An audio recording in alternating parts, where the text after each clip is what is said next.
ফিরছে তত্ত্বাবধায়ক সরকার ব্যবস্থা। আগামী নির্বাচন মানে ত্রয়োদশ জাতীয় সংসদ নির্বাচনও হতে পারে তত্ত্বাবধায়ক সরকারের অধীনে। সে সিদ্ধান্ত হয়তো চলে আসতে পারে আগামী 26শে আগস্ট কিংবা তার পরবর্তী যে কোনো সময়। সে সিদ্ধান্ত আসবে উচ্চ আদালত থেকে। বাংলাদেশের সুপ্রিম কোর্টের প্রধান বিচারপতি সৈয়দ রেফাত আহমেদ আগামী 26শে আগস্ট তত্ত্বাবধায়ক সরকার ব্যবস্থা আবার ফিরিয়ে আনা সংক্রান্ত মামলার শুনানির দিন ঠিক করেছেন। সূত্রগুলো বলছে, তত্ত্বাবধায়ক সরকার ব্যবস্থা নিয়ে আপিল বিভাগের পূর্ণাঙ্গ বেঞ্চ যদি রায় দেয়, তাহলে সংসদের অবর্তমানে সেটি স্টেট অর্ডার হয়ে যেতে পারে। ফলে বাধ্যতামূলকভাবে ফিরে আসবে কেয়ারটেকার গভর্নমেন্ট। প্রশ্ন হলো, তাহলে অধ্যাপক ইউনূসের নেতৃত্বাধীন বর্তমান তত্ত্বাবধায়ক সরকারের কি হবে? সে প্রশ্নের উত্তর থাকছে বিশ্লেষণে। তার চেয়েও বড় প্রশ্ন, কে হবেন তত্ত্বাবধায়ক সরকারের প্রধান? অধ্যাপক ইউনূস কি নতুন তত্ত্বাবধায়ক সরকারের প্রধান থাকতে পারবেন? যদি তিনি না থাকতে পারেন, তাহলে কি ভোটের আগেই অধ্যাপক ইউনূসের বিদায় ঘণ্টা বেজে যাচ্ছে? $1 মিলিয়ন সেই প্রশ্নের উত্তর জানতে চলুন যাওয়া যাক বিশ্লেষণ। বাংলাদেশের স্বাধীনতার পর থেকে এ পর্যন্ত 12টি জাতীয় সংসদ নির্বাচন অনুষ্ঠিত হয়েছে।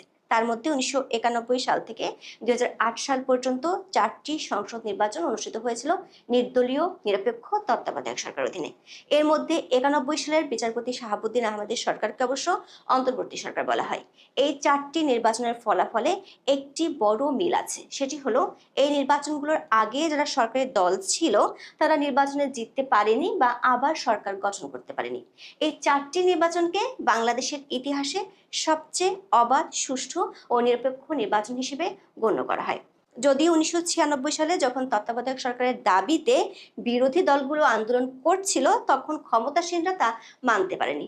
পাগল ও শিশু ছাড়া কেউ নিরপেক্ষ হয় না, বিএনপি প্রধানের এমন মন্তব্যের পর তখনকার বিরোধী দলগুলো একযোগে 1996 সালের ফেব্রুয়ারি নির্বাচন বয়কট করেছিল। আবার 2008 সালের নির্বাচনে জেতার পর আওয়ামী লীগ তত্ত্বাবধায়ক সরকার পদ্ধতি বাতিল করে দেয়। 2011 সালের 30শে জুন জাতীয় সংসদে পঞ্চদশ সংশোধনী আইন পাশ হয়। ওই সংশোধনীর মাধ্যমে বাতিল করা হয় তত্ত্বাবধায়ক সরকার ব্যবস্থা। এরপর দেশে গত 3টি নির্বাচন আওয়ামী লীগ সরকার অধীনে অনুষ্ঠিত হয়, যেখানে দেশ তো বটেই, আন্তর্জাতিক মহলেও এর স্বচ্ছতা নিয়ে প্রশ্ন ওঠে। এগুলোকে একতরফা নির্বাচন হিসেবে সমালোচনা করা হয়। কোনোটি বিনা প্রতিদ্বন্দ্বিতা নির্বাচন, কোনোটি রাতের ভোটে নির্বাচন, আবার কোনোটি ডামি নির্বাচন হিসেবে পরিচিতি পেয়েছে। এখন দিল্লিতে অবস্থানরত আওয়ামী লীগ সভানেত্রী শেখ হাসিনাও বলেছেন, আগামী নির্বাচন তত্ত্বাবধায়ক সরকারের অধীনে হতে হবে। পঞ্চদশ সংশোধনী চ্যালেঞ্জ করে গত বছর 18 আগস্ট সুজন সম্পাদক বদিউল আলম মজুমদার সহ 5 বিশিষ্ট ব্যক্তি রিট করেন। আদালত রুল জারি করলে এর সঙ্গে বিএনপি, গণফোরাম, জামাত সহ বিভিন্ন সংস্থা ও ব্যক্তি সহ বেশ কয়েকজন যুক্ত হন। 17 ডিসেম্বর পঞ্চদশ সংশোধনী নিয়ে রায় দেন হাইকোর্ট। যদিও রায়ে পঞ্চদশ সংশোধনের পুরোটা বাতিল করেনি আদালত, কিন্তু সবচেয়ে চমক জাগানো খবর ছিল, সংবিধানের পঞ্চদশ সংশোধনীর বেশ কিছু ধারা বাতিল হওয়ায় জাতীয় নির্বাচনের জন্য তত্ত্বাবধায়ক সরকার ব্যবস্থা ফিরে আসার পথ সুগম হয়েছে। কিন্তু পুরোপুরি ফিরিয়ে আনতে আরও কিছু কাজ বাকি ছিল। সেটি হলো, নির্বাচনকালীন তত্ত্বাবধায়ক সরকার ব্যবস্থা ফিরিয়ে আনতে ত্রয়োদশ সংশোধনী বাতিলের বিরুদ্ধে রিভিউ আবেদনের শুনানি শেষ করা। গত 19শে জানুয়ারি বিষয়টি সুপ্রিম কোর্টের আপিল বিভাগে শুরু হওয়ার কথা ছিল, কিন্তু গত 8 মাস ধরে অদৃশ্য কারণে শুনানির ডেটই পড়ছিল না। সেটির অবসান হতে যাচ্ছে 21শে আগস্ট। প্রধান বিচারপতি সৈয়দ রেফাত আহমেদ ঘোষণা করেছেন, আগামী 26শে আগস্ট শুনানি হবে। সরকারি সংবাদ সংস্থা বাসসের খবরে বলা হয়েছে, জামাত ইসলামের পক্ষে আইনজীবী মোহাম্মদ শিশির মনির রিভিউ আবেদনগুলো শুনানির জন্য মেনশন করেছিলেন।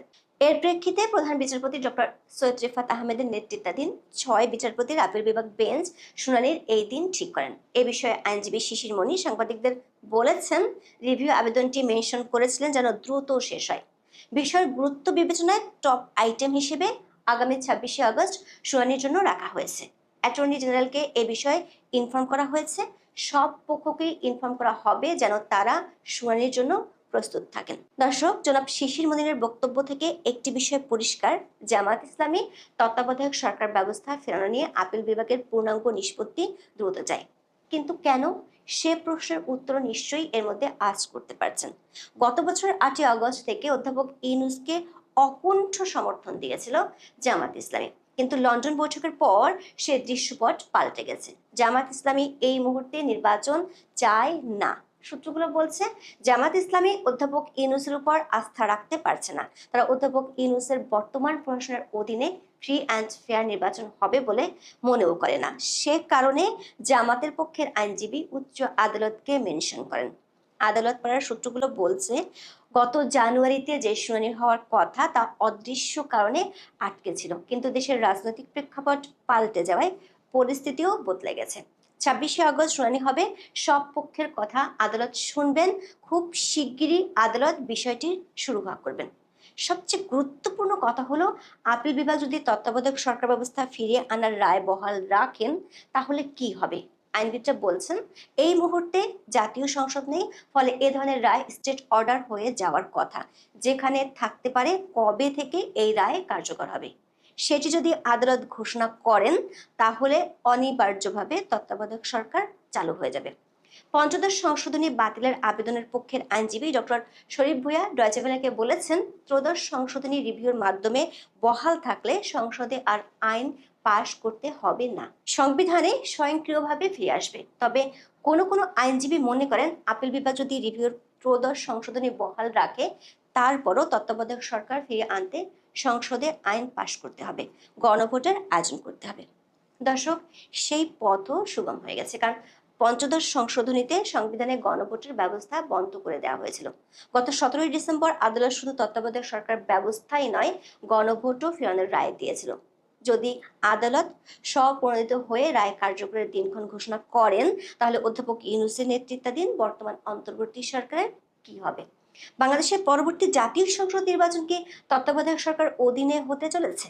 নির্বাচনের আগে কি বিদায় নিচ্ছে মোহাম্মদ ইউনূসের সরকার? এমন প্রশ্ন 21শে আগস্ট সারাদিনই বাংলাদেশের রাজনৈতিক মহলে আলোচিত হয়েছে বেশ জোরালোভাবে। সূত্রগুলো বলছে অধ্যাপক ইউনূসের বিদায় ঘণ্টা বাজানোর জন্য সরকার ও সরকারের বাইরে যে পক্ষগুলো কাজ করছে তারা চান পরবর্তী নির্বাচন হোক তত্ত্বাবধায়ক সরকারের অধীনে। যদি তাই হয় তাহলে পরবর্তী তত্ত্বাবধায়ক সরকারের প্রধান কে হবেন? তত্ত্বাবধায়ক সরকার গঠন হয় 3 মাসের জন্য। সেই সরকারের কাজ মূলত নির্বাচন পরিচালনা করা। আইন অনুসারে সর্বশেষ অবসরপ্রাপ্ত প্রধান বিচারপতি তত্ত্বাবধায়ক সরকারের প্রধান উপদেষ্টা হওয়ার কথা। এখনো পর্যন্ত সবশেষ অবসরপ্রাপ্ত প্রধান বিচারপতি হলেন ওবায়দুল হাসান। তিনি ছিলেন বাংলাদেশের 24তম প্রধান বিচারপতি।